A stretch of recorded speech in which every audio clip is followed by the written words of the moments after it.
Friends, apple India के share पर भारत के एक दिग्गज ब्रोकर ने बहुत ही पॉजिटिव रिपोर्ट निकाली और अभी ये जो शेयर 4419 रुपये के आसपास के लेवल पर ट्रेड कर रहा है, वहाँ से उसने बाय करने को बोला है और यहाँ पर 6500 रुपये तक के लक्ष्य इसने रखे। और इसके अलावा फ्रेंड्स, अभी जो इसकी रेवेन्यू 500 करोड़ के आसपास है, वो महज 3 ही साल में 3 गुना हो जाएगी, ऐसा उसने रिपोर्ट में कहा है। तो फ्रेंड्स, सबसे पहले तो इतनी तेज़ गति से क्यों रेवेन्यू बढ़ने वाले उस बारे में तो सभी को पता है कि हाल ही में एफल इंडिया ने एक बहुत बड़ा एक्विजिशन किया है और ऑलरेडी यह कंपनी बहुत ही फास्ट ग्रोथ दिखाने वाली कंपनी है और ये एक्विजिशन बहुत ही चीप प्राइस पे हुआ है, उस पर भी बात करेंगे। और इसके अलावा इस शेयर में हमें 5% की सर्किट भी देखने को मिली फ्राइडे को, तो उस पर भी पहले चर्चा कर लेते, बाद में उसकी रिपोर्ट को देखेंगे। तो फ्रेंड्स, यहाँ पर 9 जून के आसपास एक्विजिशन से रिलेटेड न्यूज़ निकल कर आई थी। तो अभी एफल इंडिया की रेवेन्यू 500 करोड़ के आसपास है और 500 करोड़ की रेवेन्यू वाली कंपनी का अभी इंडियन स्टॉक मार्केट में 10,000 करोड़ से भी ज़्यादा का मार्केट कैप है, यानी कि रेवेन्यू से 20 गुना एफल इंडिया का प्राइस है। मगर उसने 225 करोड़ वाली कंपनी का एक्विजिशन महज 300 करोड़ के आसपास की अमाउंट में कर लिया। तो फ्रेंड्स, ये बहुत ही चीप वैल्यूएशन पर एफल इंडिया ने एक्विजिशन किया, जो कि लॉन्ग टर्म इन्वेस्टर को बहुत ही बड़ा फायदा देता है अगले आने वाले दिनों में।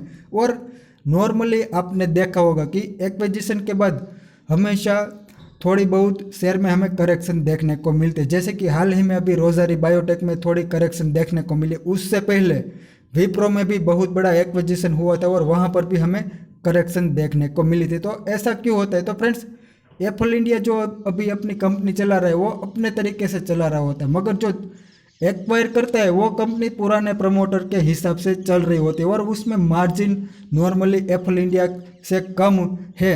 उसी वजह से यहाँ पर इस साल मार्जिन में प्रेशर देखने को मिलने की उम्मीद थी और इसी वजह से हमें अग्रेसिवली बाइंग देखने को नहीं मिल रही थी 5200 के स्तर पर, और इसी वजह से इस शेयर में हमें हल्की फुल्की करेक्शन भी देखने को मिली थी। तो फ्रेंड्स, एक तो ये हो गया कि ये बहुत ही चीप वैल्यूएशन पर एक्विजिशन हुआ है और दूसरा, यहाँ पर गुरुवार को बाजार बंद होते होते एक्विजिशन कंप्लीट कर लिया, ऐसी न्यूज़ आई थी और शुक्रवार को इसी वजह से हमें अपर सर्किट भी लगती हुई दिखाई दी और बाद में यहाँ पर शेर खान की रिपोर्ट भी आती हुई दिखाई दी। तो ऐसा क्यों हुआ? तो फ्रेंड्स, अभी इसकी रेवेन्यू 150 करोड़ के आसपास आने लगी थी, तो इस एक्विजिशन की वजह से दूसरे क्वार्टर में इसकी रेवेन्यू 200 करोड़ तक जा सकती है, यानी कि रेवेन्यू में बहुत ही बड़ी जंप हमें देखने को मिलेगी दूसरे क्वार्टर में। हालांकि अभी पहले क्वार्टर के रिजल्ट आएंगे, उसके बाद दूसरे क्वार्टर के रिजल्ट आएंगे। तो फ्रेंड्स, इसी वजह से प्रेस रिलीज निकल कर आई गुरुवार को और शुक्रवार को हमें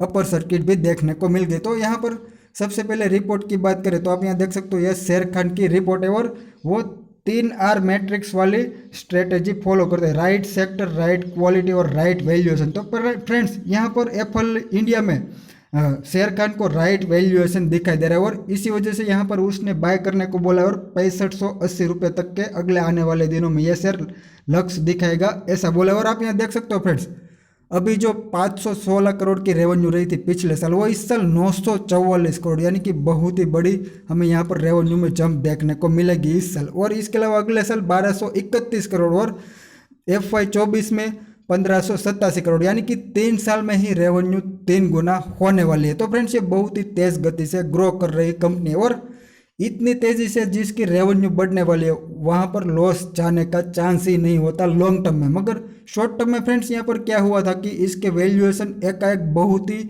बढ़ गए थे और जिन लोगों ने 6000 के आसपास के लेवल पर बाय किया उसको तो अभी पोर्टफोलियो में इस शेयर में 25-30% का लॉस भी दिखाई दे रहा होगा। मगर फ्रेंड्स, ये स्टॉक बहुत ही अच्छा है क्योंकि जिसका बिजनेस बढ़ने वाला होता है वहाँ पर हमेशा प्रॉफिट ही होता है। तो जो लोग ये शेयर को होल्ड कर रहे हैं वो डेफिनेटली होल्ड करें, नहीं है वो इस रिपोर्ट को ध्यान में रखकर बाय भी कर सकते हैं।